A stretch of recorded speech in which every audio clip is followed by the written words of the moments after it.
안녕하세요. 더 나은 삶입니다. 우리나라에서 게임에 대한 이미지는 좋지 않습니다.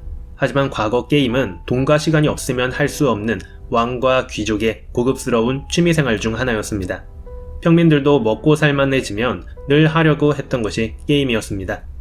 그런데 산업혁명 이후 투여한 자원과 시간 대비 더 많은 생산성, 즉 돈을 벌어야 하는 체제에서 게임은 한심한 시간 낭비 정도로 치부되는데요. 우리나라도 마찬가지 분위기였습니다. 성장이 목표였던 시대에서 사람들은 놀이의 가치를 외면했습니다. 대신 선택한 것이 바로 술과 담배. 새벽부터 시작한 일은 야근으로 이어졌고 퇴근 후 스트레스를 풀기 위해 선택한 술은 도수가 높았습니다.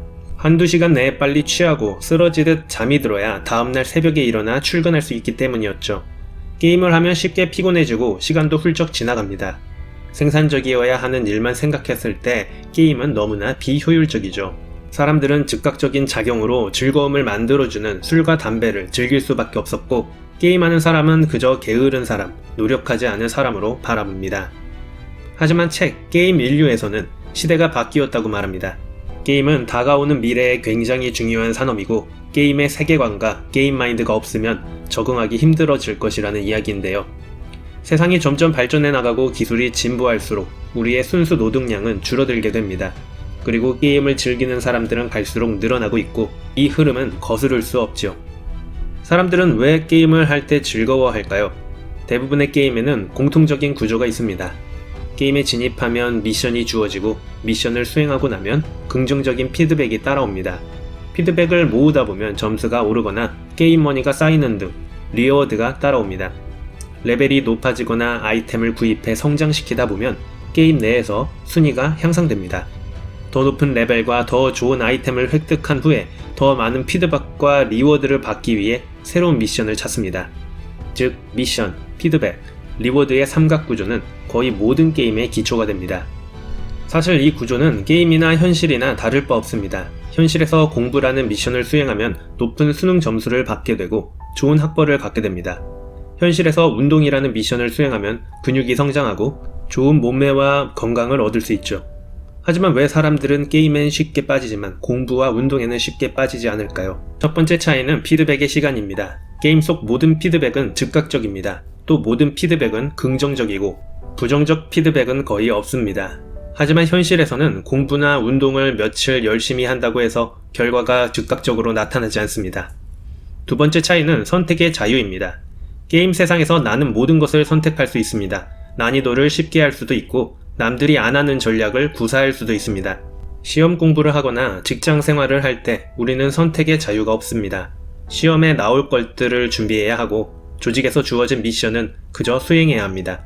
즉 게임은 미션, 피드백, 리워드의 삼각구조를 통해 계속된 즐거움이 선사됩니다. 하지만 현실에선 미션은 주어지지만 곧 패배감을 맛보거나 좋은 피드백을 통해 리워드를 얻기까지 상당한 시간이 소요되죠. 그러니 즐거움을 선사하는 게임에 빠져들게 됩니다. 사람들이 게임에 빠지고 즐거워하는 것을 보고 기업들이 이 기회를 놓칠 리 없습니다. 기업은 게임을 자신들의 마케팅에 활용하고 있습니다. 나이키는 달리기 앱과 홈 피트니스 앱을 개발합니다. 달리기를 하면 달린 시간, 거리, 코스가 자동으로 기록되고 즉각적인 피드백이 주어집니다.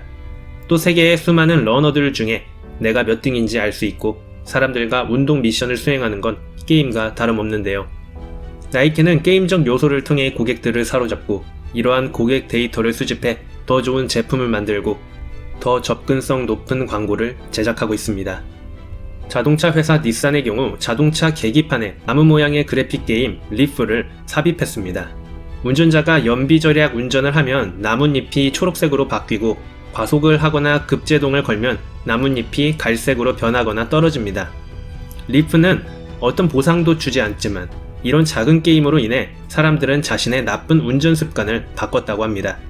비슷한 예로 내비게이션 T맵 역시 운전 습관을 점수로 보여주고 이를 보험사에 연동시키고 안전운전 점수가 일정 수준을 넘는다면 보험료를 할인해주기도 하죠. 세계적인 명품 브랜드들도 게임에 관심이 많습니다. 파이널 판타지 속 캐릭터인 라이트닝은 프라다와 루이비통의 홍보 모델로 활동하기도 했습니다. 또 국민게임 리그 오브 레전드에서는 루이비통 스킨을 판매하기도 하였습니다. 게임 세계관을 잘 이해하고 게임 팬들의 심리를 잘 이해하는 사람은 비슷한 경험을 가진 이들이 무엇을 해야 즐겁고 재미를 느끼는지 직관적으로 알 수 있습니다. 요즘 아이들은 놀이터가 아닌 게임 안에서 놀고 기업은 그들이 주 소비층이 될 때를 대비해 게임을 연구합니다. 게임을 생산하는 과정에 접목하는 기업들도 있습니다.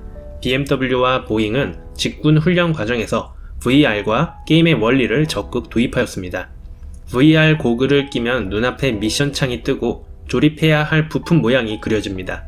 해당 부품 기계 가까이로 가져가면 장착할 정확한 위치와 방향이 표기되고 제대로 장착했을 때 효과음이 나오면서 작업자를 칭찬해줍니다.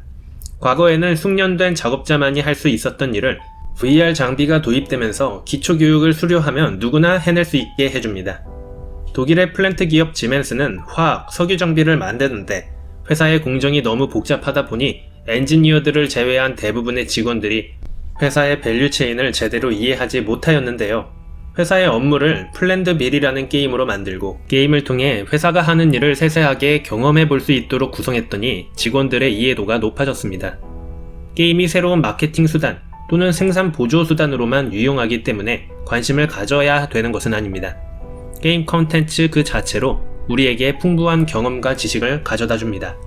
기본적으로 게임은 메타인지를 자연스럽게 향상시킵니다.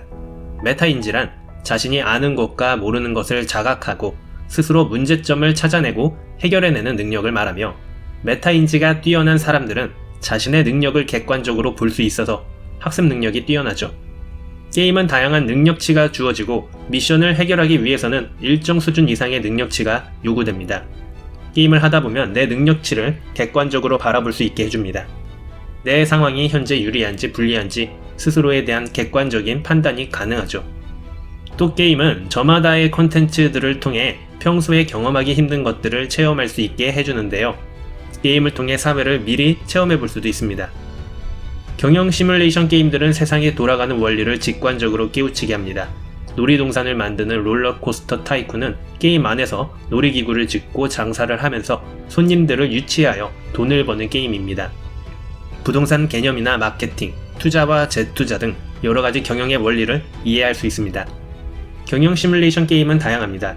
도시를 운영하는 심시티, 축구구단을 운영하는 풋볼 매니저, 벤처 회사를 운영하는 스타트업 컴퍼니 등 다양한 소재로 하는 경영 시뮬레이션 게임들이 있습니다. 머리 아픈 경영학 책을 읽는 것보다 이런 게임 한번 해보는 게 훨씬 받아들이기 쉽습니다. 어쌔신 크리드 시리즈는 뛰어난 그래픽으로 과거를 재현해냅니다. 게임 속 주인공은 과거로 돌아가 여러 미션들을 수행해야 하죠. 게임을 하다보면 그 시대를 여행하는 듯한 기분이 듭니다. 책으로 읽거나 영화로 보는 과거의 모습보다 게임으로 과거를 느끼는 것이 더 큰 감동을 줍니다. 고대 이집트 시대, 고대 그리스 시대, 식민지 아메리카 시대, 중세 시대 영국, 르네상스 시대의 이태리 등 다양한 시대와 장소를 체험할 수 있죠. 역사 시간에 배웠던 장면들을 게임에서 만나면 역사책에서의 딱딱한 문장들이 살아 움직이는 듯한 느낌을 받게 합니다. 마인크래프트는 블록으로 이루어진 세계에서 집을 짓고 도시를 건설하며 농사를 짓거나 사냥을 할 수 있습니다. 레고 블록으로 도시를 만드는데 문제는 블록을 쌓는데 시간이 너무 오래 걸립니다. 같은 작업을 수없이 반복해야 하기 때문에 지루할 수 있습니다. 이때 코딩을 활용하면 자동으로 벽돌을 쌓을 수 있습니다. 게임을 하면서 내가 필요한 순간에 프로그래밍을 하는 것입니다. 지금까지 책 게임 인류와 함께 게임의 특성과 왜 주목해야 하는지, 그리고 게임 그 자체가 어떻게 유익할 수 있는지에 대해 알아보았습니다. 우리나라 게임 시장의 규모는 약 13조에서 15조 규모로 커피 시장과 동일한 규모를 가지고 있다고 합니다. 길거리마다 펼쳐져 있는 카페들과 모두가 매일 마시는 커피, 그런 거대 커피 시장의 규모만큼 게임 시장도 매우 큽니다. 또 전 세계로 수출되는 K 콘텐츠의 60%가 게임에서 나오기도 합니다. 영화나 음악이 해외 진출하면 큰 주목을 받지만 게임의 수출은 상대적으로 주목받지 않는 것처럼 느껴질 뿐 실제 그 규모는 상당합니다. 또 우리나라의 게임 회사들의 경쟁력 역시 훌륭하며 전 세계적인 게임 강국 중 하나이죠. 아직도 옛날 사고방식으로 게임을 한심한 짓거리로 생각한다면 앞으로 다가올 미래에 도태될 것은 분명합니다. 게임 형태의 경험은 이제 필수적입니다. 필연적인 흐름을 놓쳐 나라를 망쳐버린 흥선대원군과 같은 마인드를 버리고 게임적 사고에 다가서길 기원합니다. 이상 더 나은 삶이었습니다.